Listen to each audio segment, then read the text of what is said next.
Hello everyone and welcome to today's video. So we've somehow already passed the halfway point of this year, which is, I don't even know how that's possible, but I've read 61 books so far, and I thought it would be fun to share with you guys all 17 of my 5-star reads from this year so far. I'm just gonna go through this in the order that I read it in, so I don't have to rank my favorite books ever. Starting off strong, we have From Lukov with Love by Mariana Zapata. So this book is about Jasmine Santos. She has been a competitive figure skater for 17 years, but when her partner leaves her out of the blue with zero warning, she ends up getting help from Ivan Lukov, who has been her rival for as long as she can remember. So this is a sports romance. It is a best friend's brother. It is rivals to lovers. It has the love interest taking care of the other person when they're sick and injured, because it's both of them. And in true Mariana Zapata fashion, it is also a slow burn. I think Jasmine is very dedicated and she's such a hard worker, and she's constantly sticking up for what she believes in no matter who she has to fight. And even more than that, I love Ivan Lukov. If you took all of my favorite things about fictional men and just put them together, it would create Ivan Lukov. I love this book so much. I've already read it like 6 or 7 times. Next up, we have The Invisible Life of Addie LaRue by V.E. Schwab. So this one opens up in 1714 France, and Addie is being forced to marry a man just because it's the proper thing to do. And in her desperation to get away from this marriage, she runs into this forest and she is begging and pleading for anyone who can hear her to just help her not be resigned to that fate. And someone answers. So she is granted the freedom that she wants, but no one ever remembers her. So this follows her on her journey for 300 years as she travels through the world trying to leave some sort of mark on the world. I was blown away by how beautifully it is written. There are a couple moments where it's kind of slow, but it's definitely one of those stories that sticks with you. I'm not gonna go too deep into my thoughts on this just because I do have a reading blog of it up, so if you wanna see my experience reading it, I'll go ahead and link that here as well as in the description box. That does have spoilers though, so if you haven't read it, I wouldn't recommend, but I would recommend reading it. Third on the list, we have Crescent City by Miss Sarah J. Maas. This book follows Bryce Quinlan, and at the beginning, she basically has it all. She has a good job, and she has a group of friends that she absolutely adores, specifically Danica, and it's a great time until it isn't, and she's thrown into the middle of this murder investigation. So this one is urban fantasy. There's fae, there's vampires, there's angels, there's mermaids. I would say the first like 200 pages, which is a lot, is kind of slow because it's a lot of world building, but once you get past that, I went through all of the emotions. And I love that Bryce doesn't care what people think about her. She is unapologetically herself. I think that's the greatest thing ever, so I love this book. I have to be transparent here. A lot of these books are Mariana Zapata. She's one of my favorite authors, and I read all of her books for the first time this year. Which brings me into Kulti, which is about Sal Casillas. She is a professional soccer player, and for as long as she can remember, she has looked up to an international soccer star named Reiner Kulti. And the book starts out with her finding out that Reiner Kulti is actually going to be her coach. If you like grumpy men, this book is for you. So this book is a sports romance. It's also an age gap romance. It's definitely a slow burn, and it's one of those books where he doesn't like anyone but her, which we love. My favorite part of this book was actually Sal. She's one of those characters that as I was reading, I kind of just wanted to absorb her personality into mine because she's just such a cool human being. Mariana Zapata does tend to add a lot of emphasis towards family relationships. So there is a lot of stuff in here about like her and her relationship with her family. Next up, we have The Prison Healer by Lynette Noni. This is a YA fantasy, and it follows 17-year-old Kiva, who has spent the last 10 years of her life in a death prison. In this death prison, her job is to be the healer, hence the prison healer. When the rebel queen is captured and sent to this death prison that Kiva is in, she is put in charge of keeping her alive. And the queen at this point is terminally ill. She is non-responsive, and she's sentenced to go through the trial by ordeal, which is a set of trials that each have to do with a different element. Kiva, knowing that the queen will never survive these trials, volunteers to take her spot. And if she succeeds,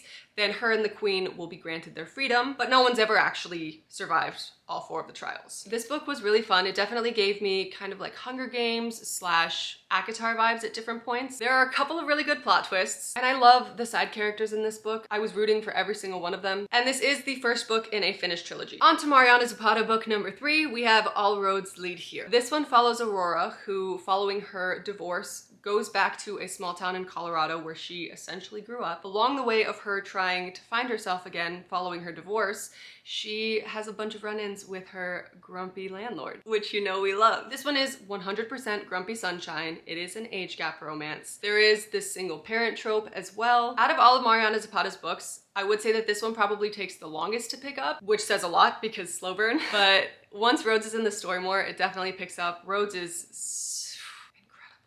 This one does deal with loss and grief though, so if that's not something that you are interested in, then I probably wouldn't recommend this one. The next Mariana Zapata book we have on the list is Luna and the Lie. So this one follows Luna Allen. She's worked really hard to move on from her troubled past. After lying for her grumpy boss a couple years back, he feels like he owes her and she insists that he doesn't, but then a situation arises where she needs to call in the favor. This book is absolutely Grumpy Sunshine. It is an age gap romance as well as a workplace / boss romance. And there is a ton of groveling in this book. I was not expecting to love this book as much as I did. Her boss, Lucas Ripley, is basically like the perfect amount of grumpy and they both read each other so well. And honestly, Luna's really hard to hate. She's so sweet and despite all of the things that she's gone through in the past, she still tries to be the best that she can be. And I found myself relating to her a lot in the way that she thinks and like her outlook on life. The last Mariana Zapata book that we have on this list is The Best Thing. This one is kind of hard to explain without giving away one of the major plot points, so all I'm gonna say is that it follows Lenny DeMaio and she has promised to leave the past in the past and move on, but then the past shows up in front of her and she has to decide if she's ready to forgive him or not. So this one is a sports romance and a second chance romance. Again, this one focuses a lot on family relationships, which honestly I adored. Grandpa Gus is one of my favorite characters ever. I went in not expecting anything because the blurb on the back of this gives you absolutely nothing, but by the end of it I was a sobbing mess. Do with that information what you will. If you guys follow me, you already know how much I love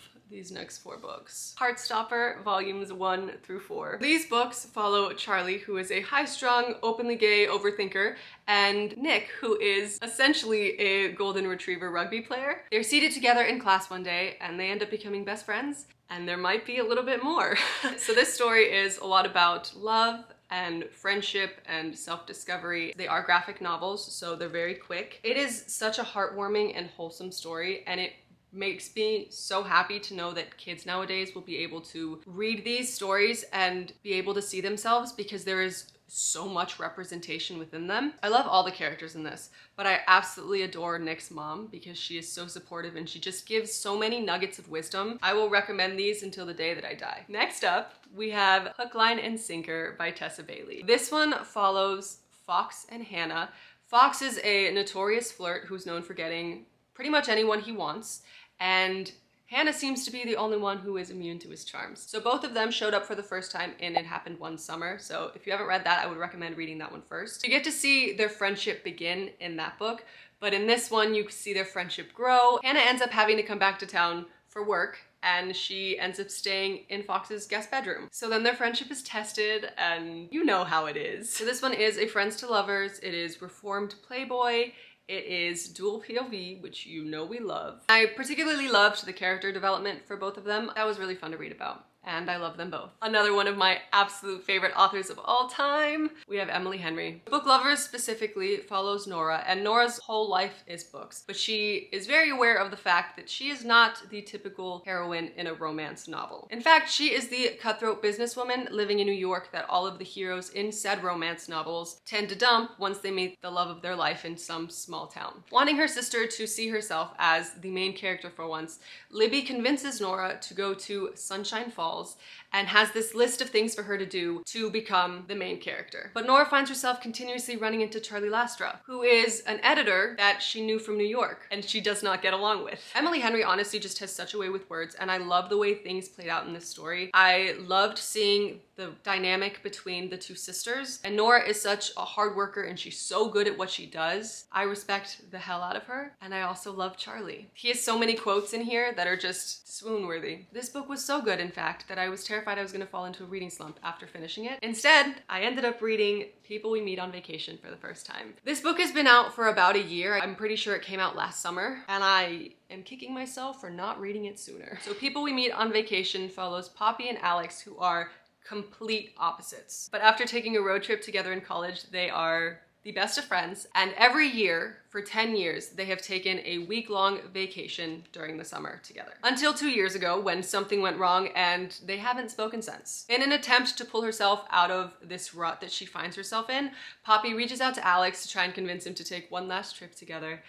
And listen, I'm not usually a friends to lovers kind of person, but this one, incredible. There is like a level of intimacy with the two characters, just how well they know each other. It is just so comforting. I read this book so quickly and I enjoyed every single second of it. Highly recommend these two books, but I also highly recommend literally anything written by Emily Henry. Oh man. Up next, we have Daisy Jones and the Six by Taylor Jenkins Reid. This book, I just hit myself in the face. This one follows a band from the 1970s. It starts off with Daisy Jones being by herself and the Six being by themselves. And when a producer figures out how powerful the two can be together, he combines Daisy Jones and the Six. And they end up becoming one of the biggest rock bands in the 70s until they break up at the height of their fame. And nobody has ever really known why. So this book tells that story. There are so many quotes in this book and so many things that are incredibly prevalent right now. The interview format is a little weird to get used to at first, and there's so many names being thrown at you that it gets kind of confusing. But if you read it while listening to the audiobook, which is how I did it, it makes it a lot easier to differentiate each of the characters. I would definitely recommend checking trigger warnings for this one though, because there are a lot of controversial things in this book. The final book of this list, we have The Roughest Draft by Emily Wibberly and Austin Siegemund-Broka. So 3 years ago, after the book that they co-wrote tops the bestsellers list, Nathan and Katrina end their partnership on bad terms, and they refuse to talk about what happened, and they also refuse to talk to each other until they are forced back together because they're contractually obligated to turn in one final book together. Holed up in this house in Florida where everything went wrong 3 years ago, Nathan and Katrina want to finish this manuscript as quickly and as painlessly as possible. But they somehow have to figure out how to write a romantic novel without their own feelings resurfacing. This one is kind of a friends to enemies to friends to lovers. It is also a second chance romance, and it is a dual POV, so you get to see both sides. Honestly, this book was so fun and it was really incredibly written. I don't know why I say that like I'm surprised, because they're literal authors. The only thing I didn't like is that the worst character in the book has the same name as me, but I mean, obviously that's not their fault. It's just, that's a personal thing. But I really enjoyed this. It was super fun to read. If you're a fan of Emily Henry, specifically of Beach Read, this kind of gave me the same vibes. Also, a little tidbit about this, the authors who wrote this are actually married in real life. I thought that was super cute. So those are all of my 5-star reads from this year. I would love to hear what some of yours are if you rate your books. If not, you could just let me know what one of your favorite books from this year is. If you enjoyed this video, make sure to give it a thumbs up, subscribe, and hit the notification bell so you never miss a Friday upload. They also all three really help support my channel, so I very much appreciate it. And I will see you guys all in next week's video. Bye!